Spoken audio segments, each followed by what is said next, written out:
Ngayon, kung sasabihin, may minamana, tama, may minamana.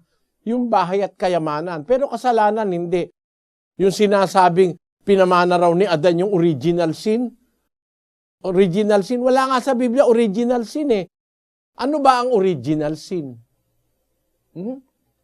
Ang original sin, yung kauna-unahang kasalanan, yung ginawa ni Adan na mula sa pakikinig niya sa Diyos, nakinig siya sa kanyang asawa. Basahin natin yung Genesis 3:17.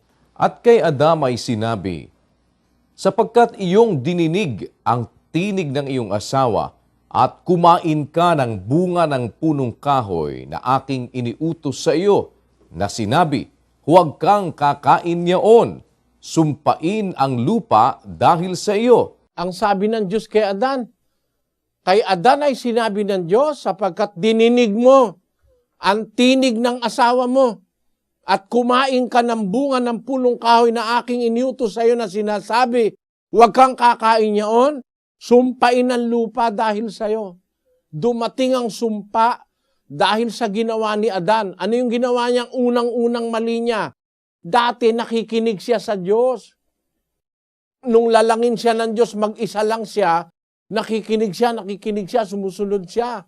Sabi ng Diyos, yan, kakainin mo ito, kakainin mo ito, kakainin mo ito. Pero ito, huwag kang kakain ito. Sumusunod siya.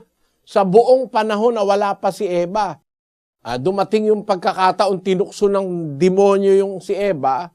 Ang ginawa ni Eva, kumain nung nadaya siya ng demonyo, kumain siya nung bawal. Nung madaya siya, binigyan niya rin si Adan. Sabi ni Eva, sige kumain ka, masarap. Nakinig ka ika sa asawa mo. Dati sa Diyos siya nakikinig. Kaya kung mo nakinig ka sa asawa mo, kumain ka nung pinagbabawal ko, sumpain ang lupa dahil sa'yo. Yun ang original sin.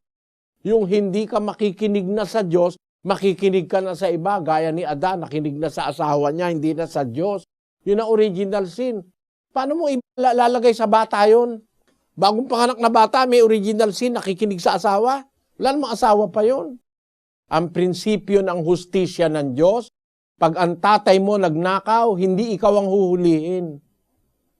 Ang tatay mo nagnakaw, siya huhulihin. Sa batas ng tao, ganun eh. Kahit asawa mo nagnakaw, hindi ka kasamang huhulihin. Maliban na lang kung kasabwat ka. Pero kung hindi ka kasabwat, hindi ka magmamana ng kasalanan ng tatay mo. Tinan mo si Abel. Hindi ba si Abel ay anak ni Adan, malapit na malapit, sumunod kay Cain?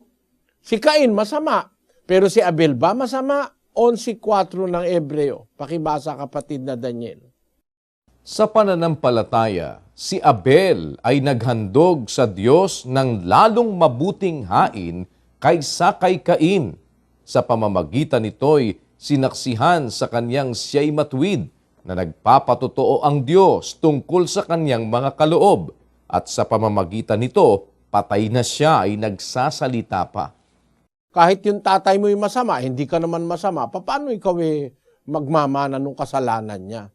Magmamana ka lang siguro, kung yung tatay mo yung lasenggo, lasenggo ka rin, yun nga. Minana mo yung pagkalasenggo. Pero pag hindi mo naman ginawa yung ginawa ng tatay mo, hindi ka pananagutin ng Diyos doon sa ginawa ng tatay mo.